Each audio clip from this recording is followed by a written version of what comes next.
তো বন্ধুরা বর্তমানে আপনারা জানেন যে অন্নপূর্ণা যোজনার স্ট্যাটাস কিন্তু অনলাইনে চেক হওয়া শুরু হয়ে গেছে। আগের ভিডিওতে আপনাদের দেখিয়ে দিয়েছি যে কোন স্ট্যাটাসের মানে কি, সেটা আপনাদের আগের ভিডিওতে দেখিয়ে দিয়েছি। এবার বর্তমানে যাদের কিন্তু স্ট্যাটাস রিজেক্ট দেখাচ্ছে তাদেরকে অন্নপূর্ণা যোজনার টাকা পেতে গেলে অনলাইনে কিন্তু ক্লেম করতে হবে। তো সেই জন্য আজকে ভিডিওতে সম্পূর্ণ নতুন এবং সঠিক পদ্ধতির মাধ্যমে কিভাবে যাদের কিন্তু রিজেক্ট হয়ে গেছে তারা অনলাইনে কিভাবে ক্লেম করবেন তার স্টেপ বাই স্টেপ প্রসেস কিন্তু এই ভিডিওতে আপনাদের দেখিয়ে দেবো। এবং এই অনলাইনে ক্লেম করার সময় কোন বিষয়গুলি আপনাকে খেয়াল রাখতে হবে এবং কোন ভুলগুলি একদম করলে চলবে না, নাহলে কিন্তু পুনরায় আপনার অ্যাপ্লিকেশনটা রিজেক্ট কিন্তু হয়ে যেতে পারে। সেই জন্য সঠিক পদ্ধতি এবং নতুন নিয়মে কিভাবে আপনি অনলাইনে অন্নপূর্ণা যোজনার টাকা পেতে অনলাইনে কিভাবে ক্লেম করবেন তার স্টেপ বাই স্টেপ প্রসেস দেখার জন্য ভিডিওটা প্রথম থেকে শেষ পর্যন্ত অবশ্যই দেখবেন মনোযোগ সহকারে। এবং আমাদের চ্যানেলে প্রথমবার ভিজিট করে থাকলে আমাদের চ্যানেলটিকে সাবস্ক্রাইব করে রাখুন এবং পাশে থাকা বেল আইকনটিকে অবশ্যই প্রেস করে রাখুন। তো চলুন আজকে ভিডিওটা শুরু করা যাক। তো প্রথমত আপনি অন্নপূর্ণা যোজনার অফিসিয়াল ওয়েবসাইটে চলে আসবেন। এই লিঙ্ক ভিডিও ডেসক্রিপশনে প্রোভাইড করে দিয়েছি, সেখান থেকে ডাইরেক্ট এখানে চলে আসবেন। এখানে সিটিজেন ফ্যামিলি লগ ইন, এই অ্যাক্সেস সিটিজেন পোর্টাল এই অপশানে ক্লিক করবেন। এই অ্যাক্সেস সিটিজেন পোর্টালে অপশানে ক্লিক করে দেওয়ার সঙ্গে সঙ্গে নেক্সট পেজ কিন্তু আপনার সামনে এইভাবে ওপেন হয়ে যাবে। হয়ে যাওয়ার পর এখান থেকে আপনি ডিস্ট্রিক্টটা সিলেক্ট করবেন।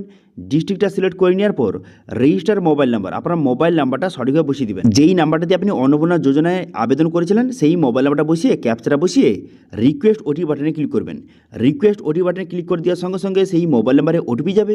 এবার সেই ওটিপিটা বসিয়ে তারপর কী করবেন, এখানে ভেরিফাই অ্যান্ড কন্টিনিউ বাটনে ক্লিক করবেন। এরপর দেখতে পাচ্ছেন এরকম পেজে আপনাকে নিয়ে চলে আসবে। তারপর এখানে দুটো অপশান রয়েছে, একটি হচ্ছে ট্র্যাক স্ট্যাটাস, একটি হচ্ছে অবজেকশন অ্যান্ড ক্লেম, দুটো অপশান রয়েছে।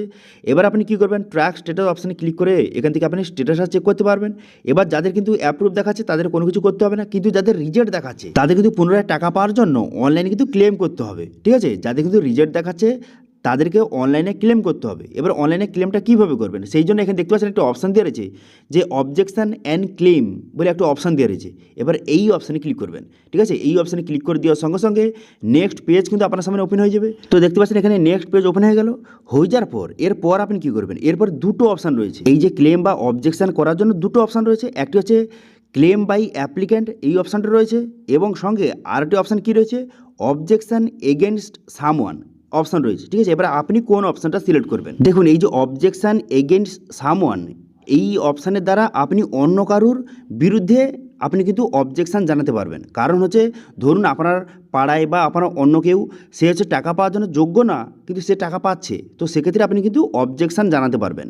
সেক্ষেত্রে তার কী করবেন, সেক্ষেত্রে তার এখানে নামটা বসিয়ে দেবেন, বসিয়ে দেওয়ার পর তার বাবার নাম বসিয়ে দেবেন, বসিয়ে দেওয়ার পর তার এখানে স্টেট ডিস্ট্রিক্ট এখানে সঠিকভাবে বসিয়ে এবং কী কারণে সে টাকা পাওয়ার জন্য যোগ্য না কিন্তু টাকা পাচ্ছে সেগুলো সিলেক্ট করে আপনাকে অ্যাপ্লিকেশন করতে হবে। কিন্তু যদি আপনি নিজে টাকা না পান, আপনার অ্যাপ্লিকেশনটা রিজেক্ট হয়ে গেছে, সেক্ষেত্রে এই অপশানটা সিলেক্ট করবেন, ক্লেম বাই অ্যাপ্লিক্যান্ট এই অপশানটা সিলেক্ট করবেন। এবার এই অপশানটা সিলেক্ট করে নেওয়ার পর তারপর আপনি কী করবেন, তারপরে এখানে আপনার কিছু ডিটেলস কিন্তু বসাতে হবে। সেজন্য এই অপশান সিলেক্ট করলাম, করে দেওয়ার সঙ্গে সঙ্গে দেখতে পাচ্ছেন এখানে নিচে কী দেওয়া রয়েছে, নিচে কিন্তু এখানে অ্যাপ্লিকেশান নাম্বার, অ্যাপ্লিকেশান আপনার পরিবারের যে অ্যাপ্লিকেশান নাম্বারটা সেটা দেওয়া রয়েছে এবং এখানে অ্যাড্রেসটা দেওয়া রয়েছে এবং সঙ্গে আপনার পরিবারে সমস্ত মেম্বারের ডিটেলস কিন্তু দেওয়া রয়েছে এবং এখানে কোন মহিলা অন্নপূর্ণা যোজনার জন্য আবেদন করেছিল সবার কিন্তু ডিটেলস এখানে দেওয়া রয়েছে। ঠিক আছে, এবার আপনি কী করবেন, যে মহিলা অন্নপূর্ণা যোজনার জন্য আবেদন করেছিল যার অ্যাপ্লিকেশানটা রিজেক্ট করে দেওয়া হয়েছে তার নামটা এখান থেকে সিলেক্ট করতে হবে কিন্তু। ঠিক আছে, যে অন্নপূর্ণা যোজনার জন্য আবেদন করেছিল যার অ্যাপ্লিকেশানটা রিজেক্ট করে দেওয়া হয়েছে তার নামটা এখান থেকে সিলেক্ট করবেন। সিলেক্ট হয়ে যাওয়ার পর তারপর কী করবেন, নিচে আসবেন। নিচে আসার পর এখানে দুটি অপশান রয়েছে, ক্লেমের জন্য দুটি অপশান রয়েছে। একটি হচ্ছে যে অ্যাপ্লিকেশান ডিটেলস ইনকারেক্ট, আপনি যদি অনলাইন আবেদনের সময় কোনো কিছু ভুলভাল ডিটেলস বসিয়ে দিয়ে থাকেন সেটা একটা রয়েছে, সেটা সিলেক্ট করতে পারেন। অথবা আপনি অন্নপূর্ণা যোজনায় যে অনলাইন আবেদনের সময় অন্নপূর্ণা যোজনা একটি অপশান ছিল যে ইয়েস নো ছিল, সেখানে যদি কোনো কারণে আপনি ভুলে নো সিলেক্ট করে থাকেন সেক্ষেত্রে আপনি সেকেন্ড অপশান সিলেক্ট করবেন। ঠিক আছে, যারা কিন্তু অনলাইনে কোনো কিছু ভুলভাল করেছেন তারা প্রথম অপশান সিলেক্ট করবেন এবং যারা অন্নপূর্ণা যোজনায় যে অন্নপূর্ণা ইয়েস নো ছিল সেখানে ভুলে যারা নো সিলেক্ট করেছেন তারা কি করবেন, তারা সেকেন্ড অপশানটা সিলেক্ট করবেন। ঠিক আছে, এবার আপনার ক্ষেত্রে যেটা হয় সেটা সিলেক্ট করবেন। তারপর নিচে আসার পর রিমার্কের জায়গায় কী লিখবেন, লিখবেন যে আপনার কোথায় ভুল হয়েছে। ধরুন আপনি সিলেক্ট করেছেন আপনি অন্নপূর্ণা যোজনায় কোনো কিছু ভুলভাল হয়েছে, সেক্ষেত্রে কোন জায়গাতে ভুলভাল হয়েছে সেটা কিন্তু আপনাকে লিখতে হবে। ঠিক আছে, অথবা আপনি অন্নপূর্ণা যোজনায় ইয়েসের জায়গায় আপনি নো করে ফেলেছেন সেটা কিন্তু এখানে লিখে দিবেন যে আমি ভুলে অন্নপূর্ণা যোজনায় ইয়েসের জায়গায় আমি নো করে ফেলেছি, সেটা লিখে দিবেন।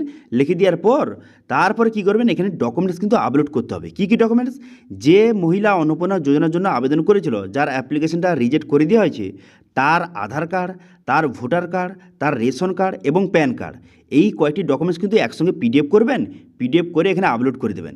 আপলোড করে দেওয়ার পর তারপর আপনি কী করবেন, তারপর দেখতে পাচ্ছেন নিচে একটা অপশান দেওয়া রয়েছে যে সাবমিট ক্লেম বলে। এবার এই অপশান আপনি ক্লিক করবেন। ঠিক আছে, সবগুলো ডকুমেন্টস সঠিকভাবে আপলোড করে দেওয়ার পর তারপরে সাবমিট ক্লেম অপশানে ক্লিক করবেন। এই অপশানে ক্লিক করে দেওয়ার সঙ্গে সঙ্গে আপনার অ্যাপ্লিকেশনটা সাকসেসফুলিভাবে সাবমিট কিন্তু হয়ে যাবে। ঠিক আছে, এবার আপনি যে অ্যাপ্লিকেশনটা সাবমিট করলেন তার স্ট্যাটাস চেক করার জন্য এখানে দেখতে পাচ্ছেন উপরে একটি অপশান দেওয়া রয়েছে যে সাবমিট এ ক্লেম, এখানে ট্র্যাক ক্লেম, এই অপশানে ক্লিক করবেন। এবার এই অপশানে ক্লিক করে এখান থেকে আপনি যে অ্যাপ্লিকেশনটা করলেন তার স্ট্যাটাস এখান থেকে ট্র্যাক করতে পারবেন। ঠিক আছে, এবার দেখুন অ্যাপ্লিকেশনের পরে কি হবে। দেখুন অ্যাপ্লিকেশনটা আপনি করে দিলেন, অনলাইনে আবেদন করে দিলেন, এরপর কিন্তু পুনরায় আপনার ডকুমেন্টস আপনার অ্যাপ্লিকেশনে পুনরায় কিন্তু চেক হবে। ঠিক আছে, এবার যদি তারা মনে করে হ্যাঁ আপনি টাকা পাওয়ার জন্য যোগ্য, সেক্ষেত্রে আপনাকে কিন্তু অ্যাপ্রুভ করে দেওয়া হবে এবং এখান থেকে আপনি স্ট্যাটাস যখন দেখবেন তখন এখানে পরিষ্কারভাবে লেখা থাকবে যে আপনার অ্যাপ্লিকেশনটা অ্যাপ্রুভ করে দেওয়া হয়েছে। এবার আপনার অ্যাপ্লিকেশনটা যদি অ্যাপ্রুভ করে দেওয়া হয় সেক্ষেত্রে পরের মাস থেকে আপনি অন্নপূর্ণা যোজনার টাকা কিন্তু পাবেন, 3,000 টাকা পাবেন। কিন্তু যদি পুনরায় আপনার রিজেক্ট করে দেওয়া হয় সেক্ষেত্রে কিন্তু আপনি এই অন্নপূর্ণা যোজনার টাকা নাও পেতে পারেন। ঠিক আছে, তো এইভাবে যাদের কিন্তু বর্তমানে রিজেক্ট হয়ে গেছে তারা অনলাইনে কীভাবে ক্লেম করবেন সেটা আপনাদের স্টেপ বাই স্টেপ প্রসেসটা দেখিয়ে দিলাম। ঠিক আছে, তো এটি ছিল আজকে আপডেট। ভিডিও ভালো হয়ে থাকলে ভিডিওকে লাইক করবেন এবং ভিডিও কিন্তু বন্ধুর সঙ্গে শেয়ার করে দেবেন এবং আমাদের চ্যানেলে প্রথমবার ভিজিট করে থাকলে আমাদের চ্যানেলটিকে সাবস্ক্রাইব করে রাখুন এবং পাশে থাকা বেল আইকনটিকে অবশ্যই প্রেস করে রাখুন। আজকে ভিডিওটা এই পর্যন্ত দেখা আছে নেক্সট ভিডিওতে। Thank you.